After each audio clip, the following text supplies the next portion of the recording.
they've been the very first successful indigenous in the world to be able to actually take the profits and disconnect from everything and be self-sustaining and then thrive to the point where they have enough money where they actually bought back some of the land that was not indigenous, but it's wholly owned by indigenous, and then turned it into a reservation. So they've reversed the flow. So here with Buenos Aires, with the Cabacar Drive, we want to do the same thing. And we're just telling them, look, it's already been done by indigenous, around the world already. You just have to implement the same type of stuff, so it's not too scary. Henry Ford was a hemp farmer, ran 40,000 cars off of 10,000 acres. We're not going back to the future. We're going future to the back. We're becoming low-tech rednecks.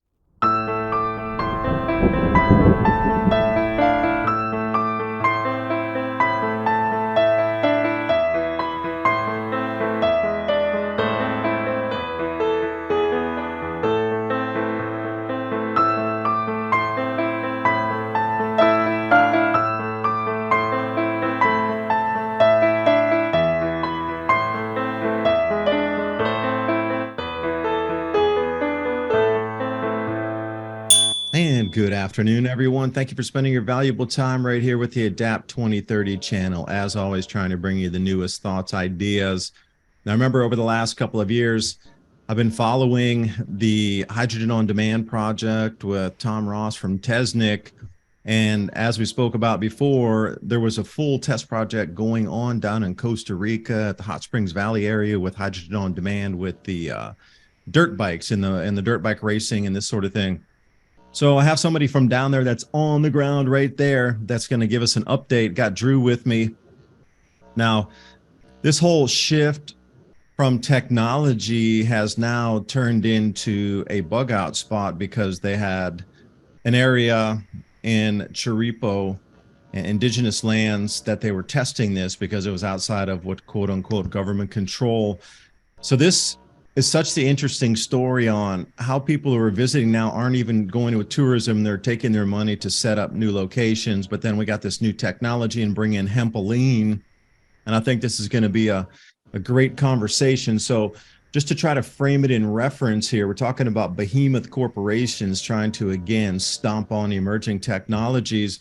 And in the last update, when I was talking with Tom, he was saying that they were going to move forward and they had all this government support and everything with hydrogen on demand technologies, and there was no need for storage any longer. And then suddenly, whoosh, it stops. And this is where the story picks up, because now they're only able to and are actively testing down in Costa Rica. So Drew, thanks for joining me. Just curious, there's so many facets of things happening right now with your company, your project down there, but in general around the planet. So give us a fill in. What's this shift of technology, and why did the hydrogen project stop in Canada is more than the main question here. Like, what kind of interference was up there, and how safe do you really feel, doing your test hydrogen on demand with the company down in Costa Rica? Do you feel there'd be any government interference there, even though you're on indigenous lands? Because when we come to disruptive technologies and energy, it seems there's nowhere to run, nowhere to hide on the planet, period. Floor's yours. Yeah, cool. Thanks for having me on. And what shifted is that Costa Rica doesn't make oil and doesn't make cars, and they have a new president that came in March, and he's more in line with what we're looking to do. And being on a reservation, there's no building permits, there's no taxation. The cryptocurrency we're working with, it's based on longitude, latitude, IP address, MAC address for point of acceptance. So you don't have the securities, you don't have the taxation because of where it's physically located, because it's the point of acceptance for cryptocurrency. So it's just many things that it rolled into. And I have to thank you very, very much, because we have so many people down here now that have cleared land and have built places, and they were looking at being part of the community, helping it with the project, but now they're liquidating everything and moving here. A lot of Canadians, a lot of Americans, and without going into all the reasons, most people already know. All you have to do is just take a little bit look at the news. We could go on for hours about why we're not there in Canada anymore. There's multiple reasons. Obviously, you can only get so far because there is an automotive industry up there. There is definitely an oil industry up there. So when you talk about reducing the consumption of oil, then that's going to be a challenge. So down here, the environment just has been so much better for us, so much more accepting. So it just ended up morphing into this project. It didn't intend it to, but now it's become this restaurant at the edge of the universe to watch it all blow up in the VIP section. Everybody's coming here because the low cost of living, perfect climate, perfect water, hot springs, valley, indigenous, very diverse farm, off-grid with electricity with 3 different sources of redundancy with the hydrogen and biofuel and used motor oil. It's all become this mixed, and all these people have come to us from your podcast. So we've got a mechanical engineer, we've got a mechanic, we've got machinists, we've got a lot of ex-military, a lot of ex-cops, RCMP, a whole bunch of military guys showed up, and we're like, wow, this is freaky.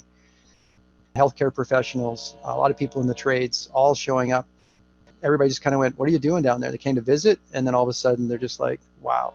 They thought it was going to get better after the COVID, but it got worse. So they just decided they wanted to switch. So the hydrogen, what happened is that for the hydrogen, to make hydrogen work with newer vehicles, you have to interface with the computer. And we ended up having that have some challenges. So what we did was we added the start-stop motor. So when your car goes to come to a full stop, and then you want to be, and it turns the engine off, and then it turns it back on really quickly to save gas and emissions.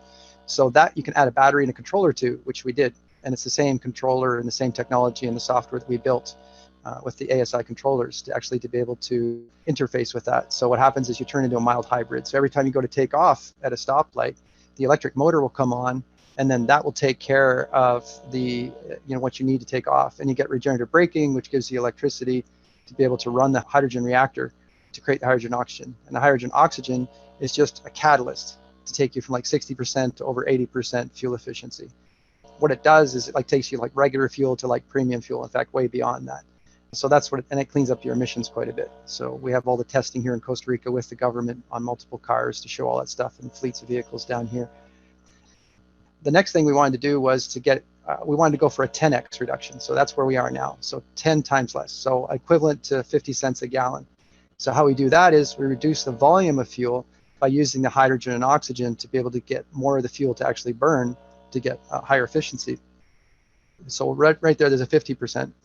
But when you use a mixture of like used motor oil and vegetable oil that's been in fryers and stuff, and then you combine it with hemp oil, because the other thing that happened here is hemp became legal since we spoke last here in Costa Rica. And a friend of mine's been lobbying for 12 years and actually wrote the laws that actually got passed. That's one of the former presidents. The president, Pepe, that won the Nobel Peace Prize for abolishing the army down here and putting all the money into healthcare and education. It's his grandson that created the hemp laws and lobbied for them and passed them. So now we're in an environment where it's the least costly and the best to be able to do hemp. In 45 days maximum, you can have a licensed permit here to do hemp. And on the reservation, it's even easier, of course, because you don't have building permits and taxation and a lot of other stuff you have in other places. So now we're going to 10x reduction, because between the mixture of the different fuels and even just strictly on hemp oil alone, we easily can be at equivalent to 50 cents a gallon. And your vehicle lasts longer, runs smoother, much lower emissions, because just by using hemp oil alone, it sequesters the carbon out of the air, then it re-emits it. So it's completely neutral. All we did was combine the technologies. So the FEV, plug-in electric hybrid. So you have a plug-in hybrid kit that goes on, and it complements the hydrogen, because where the hydrogen's weak, the electric is strong, and vice versa. So the combination of that, and then using biofuels. So that's what we've set up down here. And now we're pleasantly surprised to get a 10x reduction. So anytime you have a 10x reduction, if you look that up in business, you change everything. You change everything in the world. Think about the economics of the world. How much of your food and everything that comes to you, it's probably 50% is the price of energy. So if you can reduce that by 10x, that changes the economy of the world. So since we were on last time, we were overwhelmed, decided to just plow into it. And now we've got truckers and farmers from all over the world saying, we want you to help us to enable and empower us to be able to socially and economically uplift the world by going directly to the citizens with biofuel, with our own tankers, with our own food, and they have generators for electricity. So now we can create our own little microeconomies. We can go hyper local, and we can do wireless mesh networks between the vehicles and the buildings to create our own network. So we've got this bubble onto our own. We have our own self-sufficient community that does not have to interact with the rest of the world. Now, if the rest of the world does exist, and whatever it does exist for how long, then you can play that game. But get your base in place first. Get it to a place where you're completely self-sufficient. Like the property we're on here, the only thing we import is salt. That's it. We have bamboo for pipes. We have our own gravel pit. We have our own sand pit. We have water all year round from multiple springs that backs onto the protected rainforest. We're at the headwaters. There's zero contamination, and we're in a deep valley. There's no towns, cities, or farms or anything in our headwaters. And of course, magically, it has a beautiful hot springs here and no volcanoes, which is really bizarre. So we're at 3,000 feet, so there's low humidity. So it's cool at night, but warm during the day, but you don't have that humidity. You're an hour and a half from the fastest growing beach and the fastest growing city in Central America, Avita, Dominical, Ocachao, beautiful beaches. And then you have San Isidro, which is 380,000 people. And then the town next to us here, it's only half an hour from us, is Buenos Aires, which means good air, Costa Rica. And then you have Chiripo, which is just over my shoulder here. And Chiripo is an indigenous word for eternal waters. And then the tribe here is named Cab-E-Car tribe. Kabacar tribe is how they pronounce it. So we're trying to work with Uber drivers. That's the biggest fleet and the biggest, change you could make in the world, is to reduce their emissions, reduce their cost, and, harness that energy of the fastest and largest growing fleet in the world, because everybody's getting rid of their second and third car, and even their first car, the only car they have left, has been downsized and using less. So this, this whole thing like Taiwan, where, they've got to the point where you can have food delivered to your door for less than the cost of the ingredients. So why would you, so they have 80% less kitchens, 80% less restaurants, 80% less grocery stores now. And that happened before COVID, because of a company called Gogoro that had $500 to $1,000 electric scooters, and the batteries were $30 a month to be able to swap. And it's a very fast growing company right now.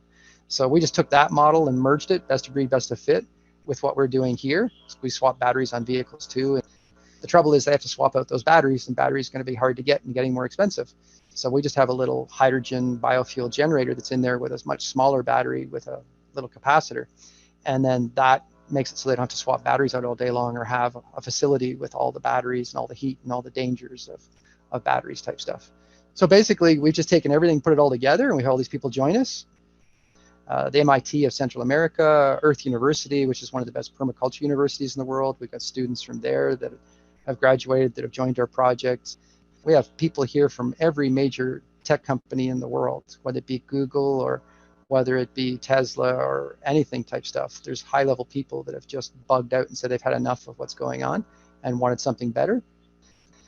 There's a lot of intentional communities that are down here in Costa Rica that I've watched, and around the world. And what happens is that they come and then they build fences and barbed wire and security and stuff like that.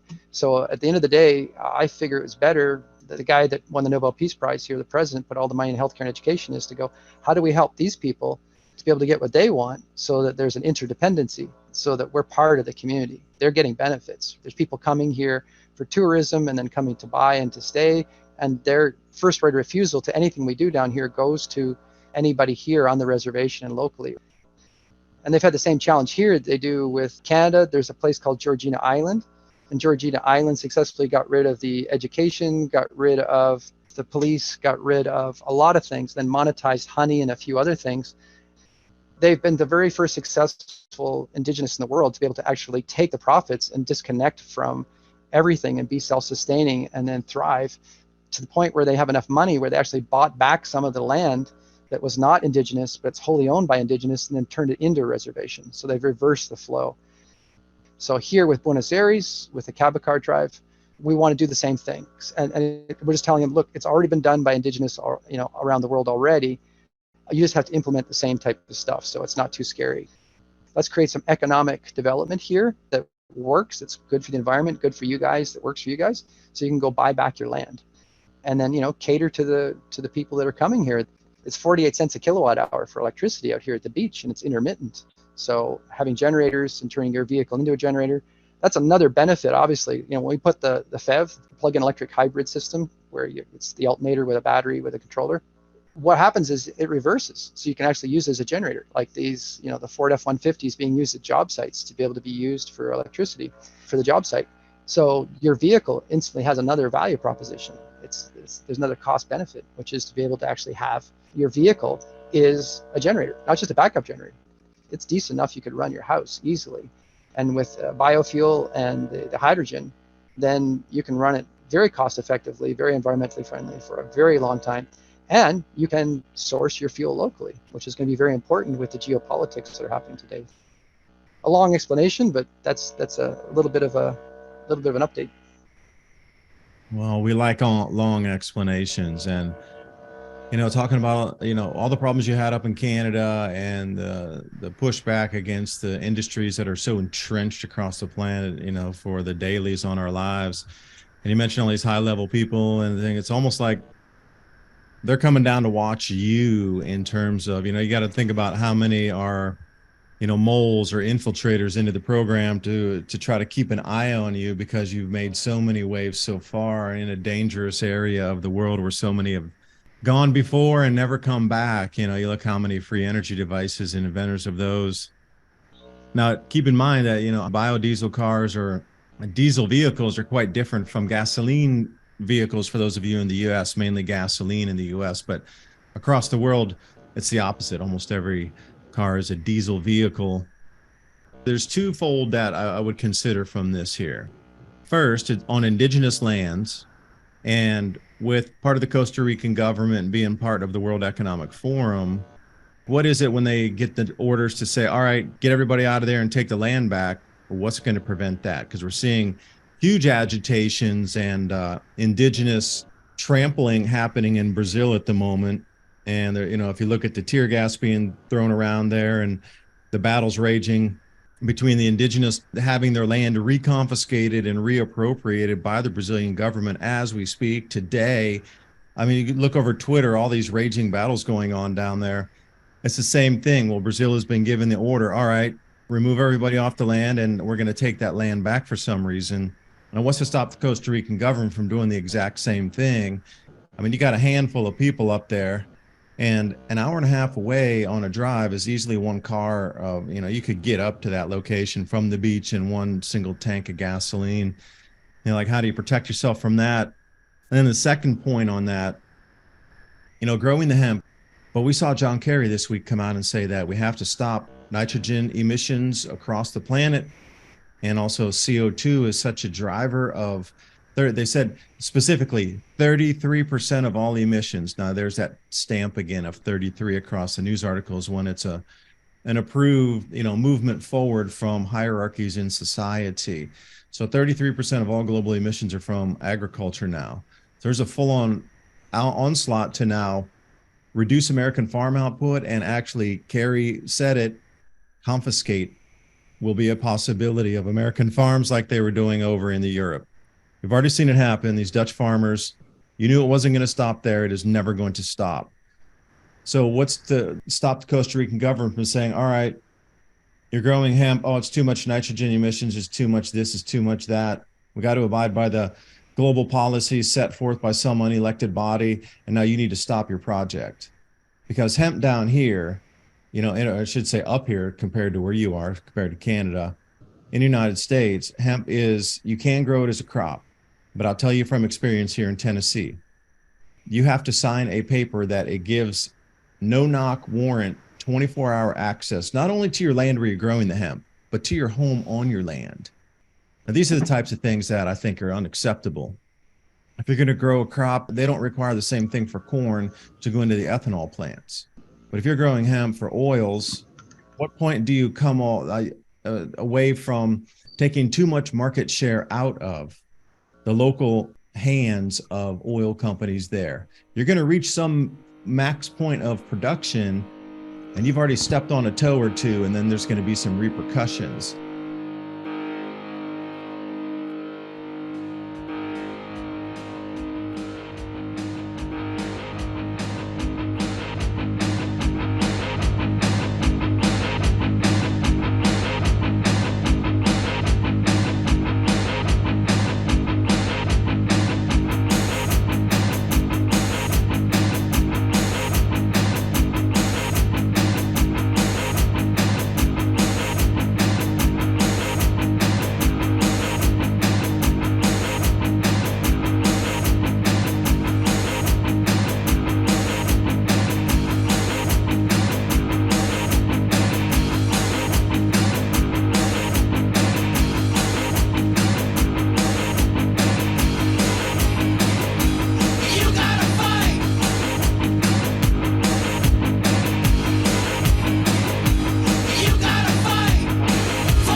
video, just being in a smaller country, accessible pretty much from anywhere in that country by one tank of gas or less.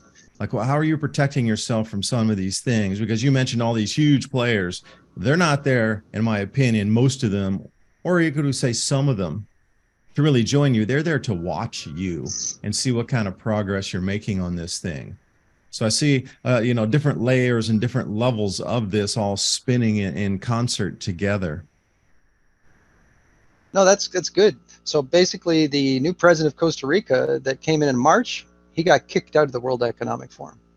So that's very important. Oh, Number did. two, Okay. yeah, he got kicked out. So he asked way too many questions and was asked to leave. That was a huge decider for us. Number two, Costa Rica has the largest microchip plant in the world. So right now, with what's happening with Taiwan, like Elon Musk was just on major news going, and I asked him a question. He repeated it 3 times the exact same way, which was, it is the policy of the Chinese government that Taiwan is theirs. And he repeated it 3 times.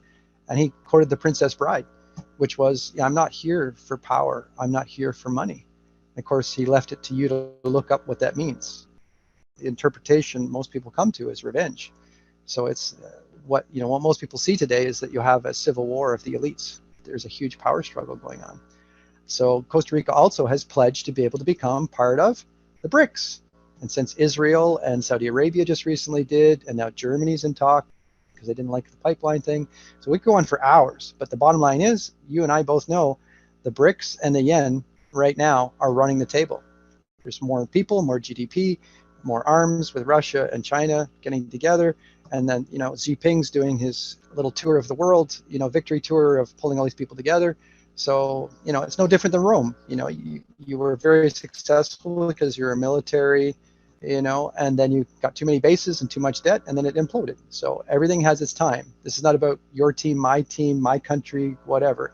It's just this point in time, based on history, that's where it is. And people are picking their sides of the fence, but more people are picking the other side of the fence, which is BRICS now. And Costa Rica in 2008 saved the rest of the world multiple times by being in the middle to do stuff. It's when the oil price went really crazy a long time ago, and they decided they would go between Brazil and the rest of the world to be able to help the prices come down. And in 2008 with CAFTA, so Costa Rica is like the Switzerland of microchips. So as this happens, nobody wants to touch this place. It's a demilitarized zone. So you have the least amount of police officers and military per person in the world, the lowest violent crime rate, most biodiverse place in the world, and a blue zone where people live longer than anywhere else in the world, right? And no nuclear plants. Like you said, these people are watching us, but like you have Plug Power, is a hydrogen company that had $1 billion put in twice over within 2 months as a round of capital. So everybody is switching, oil and everything else and so on has had its time, but they're transitioning to biofuels and to hydrogen. The entire world is, and this is not us. If anybody just looks at the numbers, don't look at the emotions, don't look at politics, don't look at what anybody's saying. If you look at all the banks failing, if you look at the debt, you look at the no more debt ceiling for the United States, you just look at all these indicators, and it's just financials. There's just so much falling off the table right now, and something has to replace it. And it's about being self-sufficient. Biofuel and hydroelectric and solar, be able to make it, the least expensive, the most environmentally friendly. This is an open source project. It sounds a little bit altruistic, but I think it's what everybody's looking for, because that's why they're all coming here. It's just basically pulling everybody together and saying, let's create our own self-sustaining community that thrives within a place that is the most friendly in the world for being green, for technology, for biofuel. Now we recognize everybody else doesn't have that, so there's going to be modifications to what are you using for fuel, right? We use coconut oil here too. We use palm oil. It doesn't matter what it is, because what we do is we use the hydrogen and oxygen to up the octane anyway. So if the octane of the fuel is not what's required, then we just add more hydrogen and oxygen to be able to do that. Henry Ford was a hemp farmer, ran 40,000 cars off of 10,000 acres. We're not going back to the future. We're going future to the back. We're becoming low-tech rednecks. Like Google and Facebook and all these guys are registered as integrators. So what you do is we're just integrating best of breed, best of fit of all this stuff and putting it in one place with one project and making open source so everybody can put in. Like we have huge high-level people from open source. One of the people is a friend of mine that works for Ubuntu, and he also works for Google and has worked on their Android project and Chrome and search, and now open source projects. And now he's helping out. We're getting people from all different levels that are making this a success. And I believe what will make it a success is that it's decentralized, because anything centralized is a poison. That's what nature teaches us, right? So this information is available to anybody and everybody. I sent you a whole bunch of links today. You put those up. That is more than enough for a starter kit for anybody in any community to be able to go and do exactly what we're doing. Our way to monetize and fund this project is really simple. We're open sourcing it, and we're making it so that we can have a 10x reduction in energy costs that's clean, and anybody can do that, and we show you how. Mark Shuttleworth with Ubuntu, which we've worked with in the past and working towards with Africa in the future. So that's what we're trying to do, is go from here, then Africa. Nobody's talking about Africa, but it has the biggest commodity market in the world now. They did the opposite of Brexit, right? What did they do? They used cryptocurrency and translation to be able to turn Africa into one market. The fastest financially growing cities in the world are in Africa. So whatever Africa does, you have more youth there for an economy. So Africa is by far going to dwarf the rest of the world in a very short time period, simply because they just didn't adapt all this other stuff. This is a bit of a trajectory of the world, and it's interesting to see direct delivery from the farm to fork, right to the customers. We're not the only ones. Other communities have connected with us. Other reservations, other communities in Mexico and around the world in Europe, they're doing the exact same thing. They're just disconnecting from the local government, but they're making sure they integrate with the local government from a taxation standpoint so they're relevant. And they integrate with anybody they're trying to displace to make sure that they can make sure they have a stake in it and they can move them forward. And anybody that we're potentially going to be displacing as far as the revenues and stuff and so on, we're making sure we include them and tell them you're getting an upgrade. And this is where the market's going anyway. How can you fight it? There's a transition. Oil's getting more expensive and harder to get. And because of OPEC and the US dollar, the petrodollar is now, looking like it's coming to an end. Then people are going, what are we going to be? In the future, are we going to be Venezuela, or are we going to be Cuba? Well, ideally you're Cuba, right? Because you still have an economy, and you feel you became you became a MacGyver and a low-tech redneck, and you figured out how to make it work. Do I hear some sounds in your background there? What is that repeating sound? I know a lot of people are going to ask me the same thing. I hear something out the back. I don't think it's our sheep out here, but I think it's coming from your side. What is that background noise that's repeating about every 10 or 15 seconds? Is that birds, or is it frogs, or what is that? It's going something like that. It's possibly one of many birds. We have more different types of bird species here than anything else in the world. That's a possibility. One of the weird parts is we're in the middle of a farm with 110 head of cattle and all different types of different livestock, but we don't have bugs. We don't have mosquitoes, because there's mandarin trees all over the place. There's tons of hummingbirds, there's many birds, there's frogs, there's everything. So like here you are in the middle of a farm, right up against the protected rainforest, and they're not being bothered by any bugs at all. It's bizarre. And it's because the indigenous figured out over 60 years on this property how to integrate stuff with companion plants and technology to make sure that you could be pretty much right up against the rainforest in a cleared area with a bunch of swimming pools and a river, and there's no bugs. Right. Yeah, because you mentioned a couple of things I wanted to respond to here. Like you said, the us against them, or the one country against another nation, or one continent another, or BRICS against the non-BRICS, whatever. I mean, what we have been, the greatest lie to humanity ever told, statism. Like they've sold us that for thousands and thousands and thousands and thousands of years, that you're in one country and these people over here from a different country, but everybody's a human, a Homo sapien sapien. So the division from birth to keep this scam going for multi-millennia, that country over there is the enemy from us over here. And there's that imaginary line, whether it be a river that actually exists, but we'll draw it as a line between states. Statism is that is the largest scam ever perpetrated. Central banking doesn't have that. That's pre-kindergarten compared to statism. Truly it is. And when you said moving over to Africa, I'll actually agree with you on that, because the North African areas and the Sahel, that area has not been developed at all. Pretty much. It's been actually kept off of development on purpose. But we come now to this whole call for reduction of nitrogen, reduction of agriculture. So imagine if you were to set up the new grow zone in North Africa and the Sahel, double rotation crops, and all that investment that could use for, drawing water from the Nubian sandstone aquifer and other aquifers that are there, the Sus aquifer over in Mauritania, all the way up to Morocco, that east or that western edge there of Africa. Mm-hmm. Now think about a way to pay people, but also if you were to do a double rotation crop, that area in the North Africa and Sahel region is larger than Canada and the United States combined in the grow zones of how much croplands we have in both of these countries. That area there is larger than that. Now imagine if it comes to these wild globalists get their agenda and they take off all agriculture and they squeeze it into North Africa and Sahel. There's only one area on the planet you're allowed to grow food.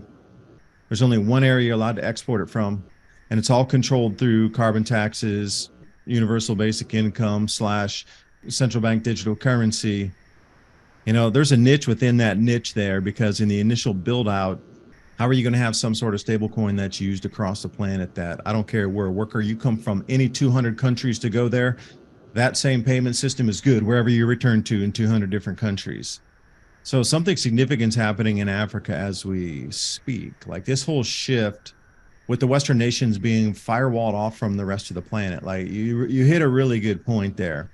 And for those of you out there that think, oh, they'll never go away from the US dollar, it's all used across you have to realize that the Western nations only comprise 20%. The other 80% of the world population is in these BRICS nations. The rollover point of where the BRICS has actually usurped and gone larger than the G7 nations was in the year 2020. That was the rollover year. The BRICS nations actually exceeded GDP value globally from the G7 in the year 2020. Scratch my head. What happened in the year 2020 that allowed unlimited money printing with no questions asked for 3 straight years? Gee, I kind of forget. Did anything happen of global significance over those 3 years that would allow never-ending money printing to try to compete with that usurping of what was King Dollar? So this whole, distraction of, oh, don't worry about it, don't worry about it, don't worry about it. And it all of a sudden one day it'll come crashing down. Oh, we should have worried about it. Sorry, we just had bad info. But why is it that some people see it so clearly and the whole narrative throughout the media is they don't see it clearly? They're actually in the distraction mode. They've chosen a direction, the whole world has, and they're going that way. And everything ebbs and flows. Everything goes up and down, if you look at history. So that's just where we are. So you got to deal with the cards you're dealt. When you get to that point, you just go, I'm going to deal with the cards that I dealt.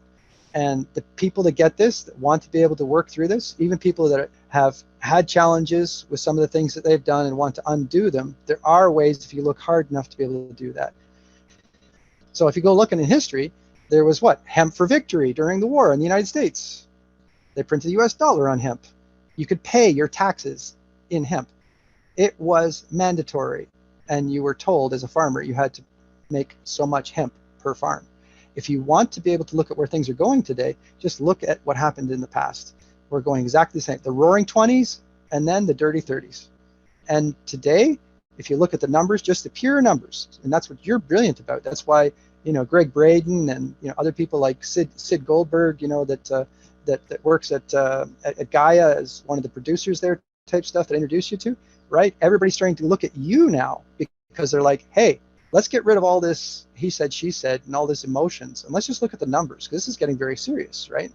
And the numbers speak for themselves, as long as you want to accept the answer and you want to, give me the wisdom to be able to understand between the things that I can and cannot change, and then the strength to be able to change the things that I can change. Like, that is the most powerful thing I've ever learned in my life. So that's what I see as society from the CNNs of the world, so to speak. Does that make sense? It does. The fountain of BS overfloweth.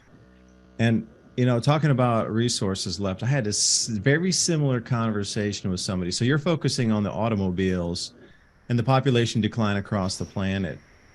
Well, I was talking to somebody and said, you know what?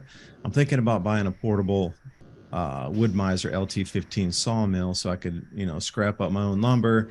In case the grid down, I could create my own lumber. And they looked at me and they go, dude, if we go to this grid down kind of thing and there's going to be massive population loss, you can just go disassemble a house. There's going to be so many homes that will be available for disassembly that nobody will be in. He's like, why would you ever waste your time to mill out the lumber. And your specialty and new skill set you should learn is disassembling homes from screws and nails and mortar and anything that frames and windows. You like, just disassemble it. There'll be so many homes laying around that are unoccupied that you could go take the building parts from that. And then the whole light bulb went on, going, there's going to be a lot of extra stuff laying around. Because in the beginning too, I was buying a lot of nails, screws, tools, and they were like, yeah, that's a good idea, because a lot of that stuff you pull out after you disassemble, it'll be bent. But in terms of tools laying around, like, how many garages will be nobody living there, unoccupied, that will have full tool sets and different things that'll be able to just walk in and use yourself because nobody's there. And I said, well, that sounds like there might be a couple houses in a neighborhood that'll be unoccupied. And the same thing, the realization was, no, bro, it'll be like 1 out of 14 houses will be occupied. There'll be 14 empty houses for every one that has people in it, if it goes down to those numbers from 8 billion to 500 million. Even if it was half of that, even if it went from 8 billion to 1 billion, it's still like 1 out of 8 houses would be occupied. So, the putting in the realization of that. And I was thinking, your prepping takes a whole new line of thought versus longevity of things that, if it was a total and everybody was still around at that point and everybody's scrambling and scurrying for resources, that's a different mind frame to get ready for than half the world or 3/4 of the world population disappears, and it's all this stuff from 8 billion people still laying around that's going to be usable. Well, thanks, David, and thanks for making the time. And my grandmother used to say there's no such thing as free advice, because you must pay attention. So anybody that feels that they want to be able to stay and continue with the gene pool and to move forward, you just have to be in the right environment. Because here's a really crazy idea. You possibly could be made up of, it's really wild. We tell kids, that stuff you're eating, and the water and the air and this electromagnetic field, did you know that within hours or days becomes your actual body, your thoughts, your emotions? Like, what a crazy idea, right? So are you a product of your environment? Absolutely. At the end of the day, if you don't like what's going on, the only way to change human behavior is to ostracize the existing behavior. Anybody can go look this up, go Google it, or DuckDuckGo it, or whatever you want to do. But the only way to change human behavior is to ostracize existing behavior and to be able to create a new one. Gandhi, Buddha, Jesus, whoever it was, show a better story, but show it in action in a better way, and everybody gravitates towards it. I'm just sharing with you that this has happened many times on our planet. So is it likely to happen again? Well, I believe it is. I believe it's happening right as we speak. And most people are not necessarily aware of it. The world does revolve in cycles, and you wonder how much of this change that we're seeing is because of changes in the magnetic field on the sun that affect human behavior on the planet.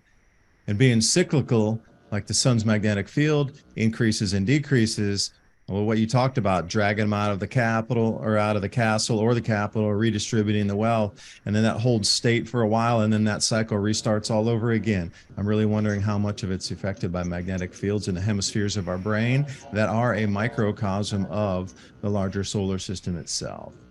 So anyway, I do hope you liked our conversation today. Leave your comments in the description box below. Drew will also take a look at it, get a chance to respond to you. If you think there's something you want to talk about further, I'll leave links and ways for you to make contact. But for now, thank you, and have a great day.